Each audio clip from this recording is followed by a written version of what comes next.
घर में ही हूँ पंडित जी, आइए। ये देखो गोमती बहन, जैसा आपने कहा था एकदम वैसी ही शहर की पढ़ी लिखी लड़की का रिश्ता ढूंढ कर लाया हूँ।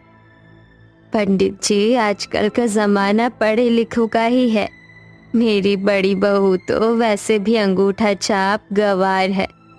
कम से कम छोटी बहू शहर की आएगी तो कल को मेरे मर जाने के बाद राजकाज उसे ही संभालना है। हर बार सास के दिए गंवार के ताने रूपा के दिल पर लगते थे, मगर वो उसे भुला देती। गोमती छोटे बेटे आदित्य की शादी शहर की नताशा से पक्की कर देती है और थोड़े ही दिनों में दोनों की शादी हो जाती है, जिसके बाद गोमती का स्वर्गवास भी हो जाता है और नताशा कहती है, आदित्य, मैं हमेशा के लिए इस गांव में नहीं रह सकती। मैं तुम्हारे इस छोटे से घर में एडजस्ट नहीं हो पा रही हूँ। ना यहाँ कोई फैसिलिटी है ना कुछ। इतने में वहां पर रूपा आ जाती है। मगर देवरानी जी, भले ही शहर के मुकाबले गांव में तरक्की कम है, मगर हम इतने में भी खुश हैं।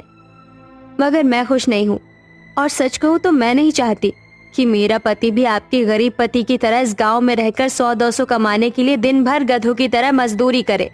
अरे कल हमारी फैमिली बढ़ेगी, बच्चे होंगे, तो हम उन्हें सरकारी स्कूल के धक्के तो नहीं खिलाएंगे ना।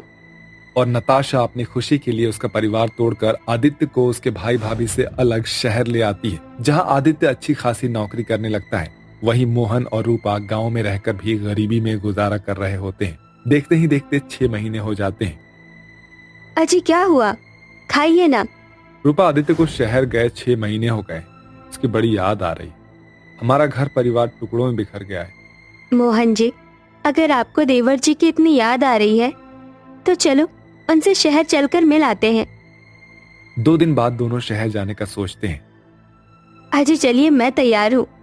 अरे रूपा, तुम्हारा गला एकदम खाली है। हम शहर जा रहे हैं, कोई अच्छी सी साड़ी पहन लो और थोड़े गहने भी। रूपा अपनी शादी की साड़ी और गहने पहन लेती है और एक दिन के सफर के बाद दोनों शहर आ जाते हैं। छोटे, कैसा है तू? अच्छा हूँ, प्रणाम मोहन भैया। प्रणाम भाभी जी, आइए बैठिए ना। नताशा, देखो तो गांव से मेरे भैया भाभी आए हैं, चलो चाय नाश्ता बना दो तो। लाती हूँ। एक दिन शहर में ठहरने के बाद अगले दिन वो गांव वापस आते हैं। तभी नताशा घमंड में कहती है, आदित्य, तुमने देखा ना, तुम्हारी गवार भाभी अपने 2 कौड़ी की नकली गहने दिखाकर मुझे कैसे जला रही थी। मगर मेरे पास खरे सोने के असली गहने हैं, वो भी उनसे 4 गुना ज्यादा। ऐसे ही समय बीतता है और करवा चौथ आ जाता है। आदित्य, क्यों ना हम दोनों करवा चौथ पर गांव चलें? तुम तो जानते हो, शादी के बाद ये मेरा पहला करवा चौथ है और मुझे इसके बारे में ज्यादा पता भी नहीं है। मगर रूपा भाभी को तो सब पता होगा ना। हाँ नताशा, हम कल गांव चलेंगे। नताशा अपनी करवा चौथ की पूरी शॉपिंग शहर से कर लेती है और अगले दिन दोनों अपनी गाड़ी से गांव आ जाते हैं। अपनी शहरी देवरानी को गांव में देखकर रूपा बड़ी खुश होती है। देवर जी, देवरानी जी आप? हाँ जेठानी जी, मैंने सोचा क्यों ना गांव में आकर आपके साथ करवा चौथ मनाऊं। उफ, ये सूटकेस कितना भारी हो गया है। लाओ नताशा, मैं ले लेती हूँ। जरा संभल कर जेठानी जी, इसमें मेरे करवा चौथ का सारा सामान है, कुछ भी टूटे ना, क्योंकि 1-2 रुपए का सामान नहीं है, सब कुछ बहुत महंगा है।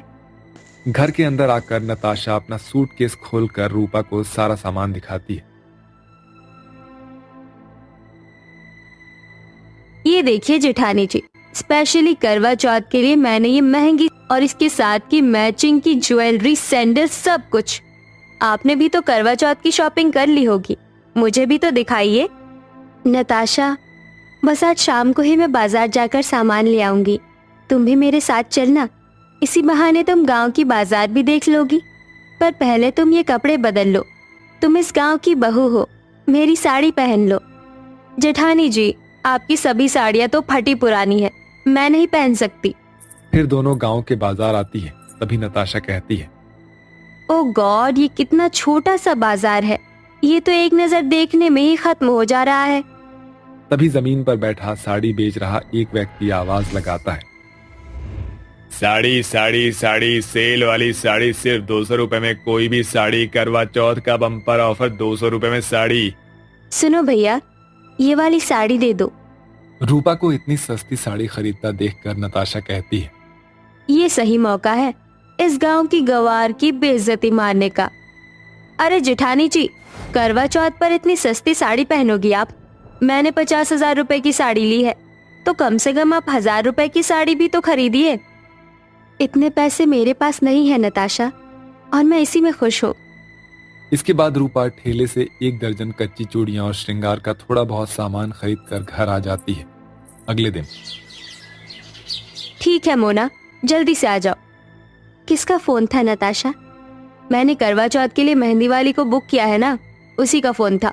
वो बस आ रही है। बहुत ही बढ़िया मेहंदी लगाती है। आपकी मेहंदी वाली कब आएगी?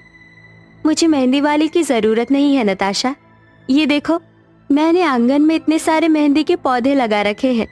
हर साल करवा चौथ पर यही पत्तों की पीसी हुई मेहंदी लगाती हूँ। इसका रंग भी एकदम गाढ़ा चढ़ता है और मेहंदी भी खूब खिलती है।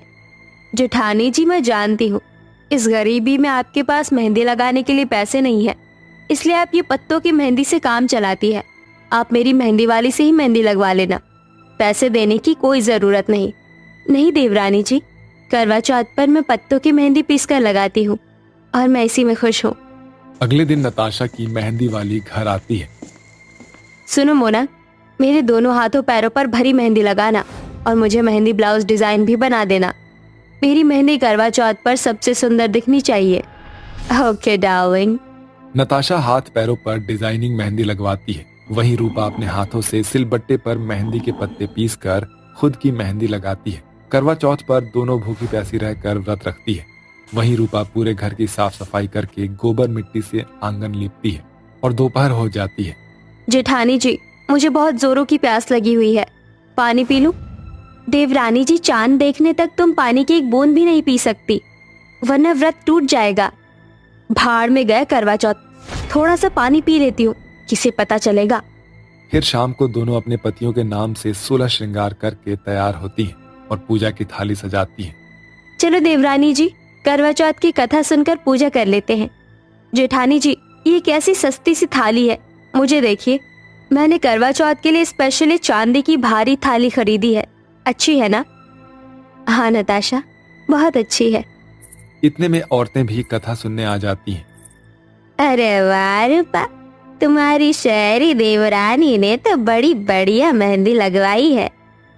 ललिता जी, ऐसी मेहंदी लगवाने के लिए पैसे लगते हैं। शहर की सबसे महंगी मेहंदी वाली से मेहंदी लगवाई है मैंने। और एक मेरी गवार जेठानी जी है, इन्होंने अच्छे खासे हाथ पर गवारों की तरह मुट्ठी छाप ली है। देवरानी जी, भले मैंने पत्ते की मेहंदी लगाई है, मगर मेरे मेहंदी का रंग इस बात का सबूत है कि मेरे मोहन जी मुझसे कितना प्यार करते हैं। चलो कथा सुनते हैं। बेचारी रूपा अपने मन को मारकर भराए मन से करवा चौथ की कथा सुनती है। वहीं नताशा कथा के बीच में भी बस अपनी मेहंदी ही देखती रहती है। जिसके बाद नताशा रूपा को सुहागी देती है। जेठानी जी, वैसे तो सुहागी किसी गरीब को देते हैं, मगर मेरी सुहागी आप रख लीजिए। इसमें महंगे मेकअप है जो आपने देखा भी नहीं होगा। अपनी सुहागी मुझे देने के लिए तुम्हारा शुक्रिया देवरानी जी। ये लो, मेरी सुहागी तुम्हारे लिए। जेठानी जी, मैं ये सुहागी लेकर करूंगी क्या? क्योंकि मैं तो ये 2 कौड़ी का सस्ता सा सामान इस्तेमाल नहीं करती। नताशा के मना करने पर रूपा रोते हुए उदास मन से अपनी सुहागी चौथ माता को चढ़ा देती है। तभी चौथ माता प्रकट होती है। रूपा, तुमने अटूट श्रद्धा से करवा चौथ का व्रत किया है, इसलिए मैं तुमसे प्रसन्न हूँ। मगर नताशा, तुमने दी हुई सुहागी ठुकराकर मेरा अपमान किया है, इसलिए मैं तुमसे ये अमीरी छीनती हूँ जिसका तुम्हें घमंड है। चौथ माता रूपा के करवा चौथ के व्रत में सोने के सिक्कों से भरा कलश दे देती है। जिसके बाद रूपा अपने पति के हाथों से पानी पीकर व्रत खोलती है। वहीं नताशा के घमंड के चलते उसे गरीबी भोगनी पड़ती है। जिसके बाद अगले साल वो पूरी मान्यता और विधि व्रत से करवा चौथ का व्रत रखती है और उसके हालात भी ठीक हो जाते हैं।